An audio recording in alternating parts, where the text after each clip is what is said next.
What's going on YouTube? Sundeep M3 back again with another video.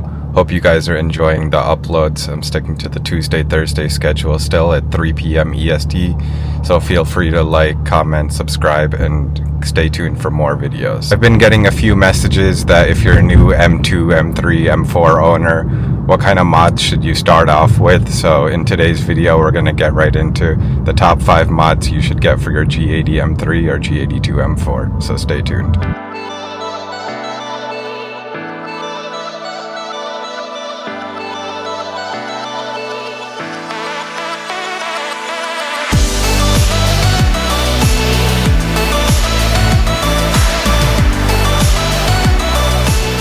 As you guys can see, I got the G80 M3 right here behind me.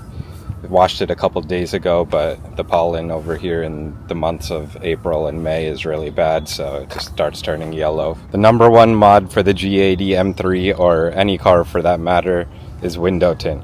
So as you guys saw in one of my previous videos, I did 35% ceramic on the sides and rear, and the front windshield has 50%. So you might be wondering why I'm deciding to go with window tint. Well, for a number of reasons. If you live in a warmer climate weather area, the sun and just the UV rays just start hitting your skin, face. It just gets irritating during warmer climates. You could definitely feel a difference with ceramic tint on that. And the second reason is just the aesthetics. As you guys can see on a black car or any car, just kind of makes it a darker appearance. Mine's not too dark where you guys can still see the Kailami orange interior right now, but it's a great addition to that. I didn't end up getting tint for almost 2 to 3 months, which was due to I kind of liked the fishbowl look for a little bit. Just it was a clean look for me since I've never really done it, and usually I just end up getting tint within the first couple days or so of buying the car immediately. So I definitely wanted to just hold off, and then once I got it, I have no regrets and definitely can recommend that as the first mod for any of you guys. The next mod I decided to go with and think is pretty essential on these cars is lowering springs. So as you guys can see, the front is a little lower than stock. That's due to having the Eibach Euro V1 springs. So those drop the front about 0.8 inches specifically, and the rear remains stock. I do have 15mm spacers in the front, and to match the rear as well, I decided to go with the same. Some people rock 12s in the back, 15s, 10s, but it depends on tire setup and how low you want to go. So I felt like 15 all around was fine with me. The Eibachs do have about a 2-finger gap, as you guys can see, so it's not really slammed or anything. I think stock is around almost 4 fingers, so it's quite a noticeable difference.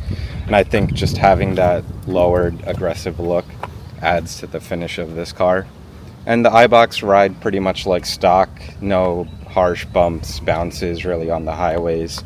It's a pretty moderate drop, so it retains that stock ride ability, and it's not too low. As you guys can see, the front lip, I can still drive around daily, not scrape it really at all. Just got to be a little cautious obviously, but it's really nice. Give you guys some more shots so you can see.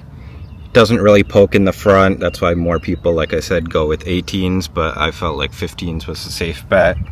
And then now making our way to the rear, does slightly poke a little bit, so it does kick up rocks and stuff since I don't have any splash guards or anything like that. But I do like that flush kind of look. Fitment looks really good. So as I said, the Eibachs, only the front drop, nothing right here. It's all stock, as you guys can see, but it's barely like a 1 to 2, I'd say closer to 2-finger gap in the rear. The third mod that I recommend is not really essential, but I'm very pleased with it. Has to do with the engine bay. So let's pop the double latch right here and get to show you guys the front of the car. So that would be air intakes. So why I chose to do air intakes was for a couple of reasons. Primarily due to the sound increase, so it gives you that swoosh sound like I did in my MST air intake install video. So it kind of just makes the car more pleasurable to drive when you're on throttle about 4,000 to 5,000 RPM and aggressively just let off it. It just gives that whoosh sound, kind of like a blow-off valve from back in the day, cars like that. So it's more of a mod that does that and not really any power per se. the companies like to dyno these things, but they don't really get much power with them. So it's just more so of an aesthetic or sound mod. As far as intakes, that's the only engine mod I have up here. As you guys can see, everything is stock. Some people do like to do change the braces right here to the carbon fiber one. I know Keys and a couple of companies have that. There's also a carbon fiber kind of cowl that sits right in the front as well. And there's also, you can dress up the bolts with Downstar as well. So those are a couple things that I don't really need or find essential, since I'm not showing or popping my engine bay at car shows or anything like that. So the intakes are definitely enough for me as far as the engine goes. The fourth mod that I recommend and think is pretty essential for these cars that also pairs well with the MST intakes is a mid-pipe. So on my previous G80, I kind of hacked up the exhaust and we deleted the secondary cats and the primary resonator in the rear and left the secondary one and muffler stock. So that was pretty essential to making the sound the same. But this time I wanted to get something a little bit different and go with the single mid-pipe. So the single does make it louder, kind of more up top and more like throaty, versus the dual mid-pipe, which is more raspy and just kind of gives it a different tone. To each their own. I don't mind really either one, but I do like the single mid-pipe after having gotten it and received all the sound clips.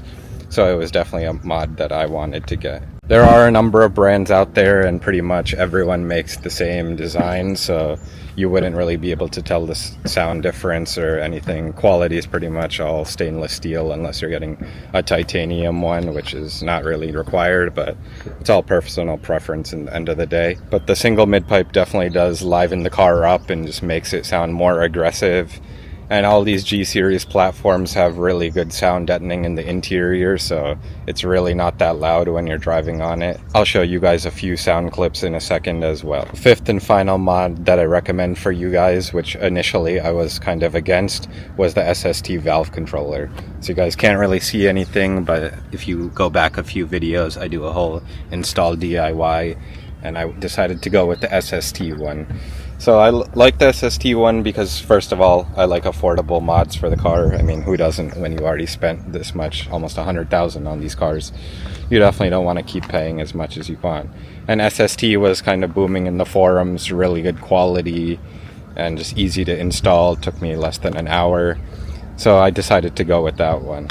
The next reason why I chose SST was a lot of different brands. You have to do a lot of kind of ghetto rig wiring in the trunk and just running all these wires and lines everywhere throughout the car. And I didn't want something that looked too aftermarket and wanted something more OEM looking. So I decided to go with the SST. And the SST one is just easy to install, as you guys saw in my video, no issues.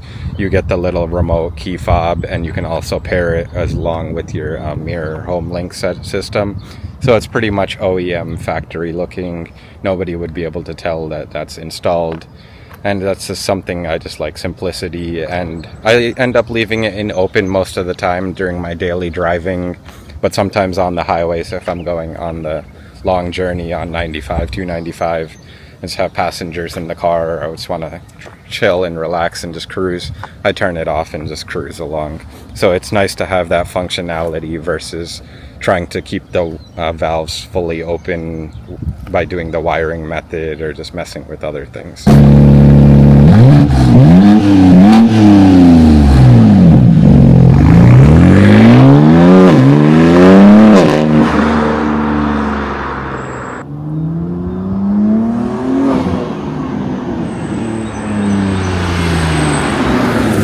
Comment down below. I'm curious to hear if the top 5 mods I've shown you guys in today's video are what you agree with, or if you would have done any other 5 mods first when you have bought the G80 M3, G82 M4, or G87 M2. But what I think is these are pretty essential, and in hindsight I didn't necessarily follow these top 5 mods in that order, since I'm just very picky and I just wanted to do some other things first and didn't really know about them. But I haven't seen too many videos of other people doing these mods, so if that helped you, definitely let me know, and stay tuned for more videos. And as always, feel free to like, comment, and subscribe and share. Sundeep M3 out.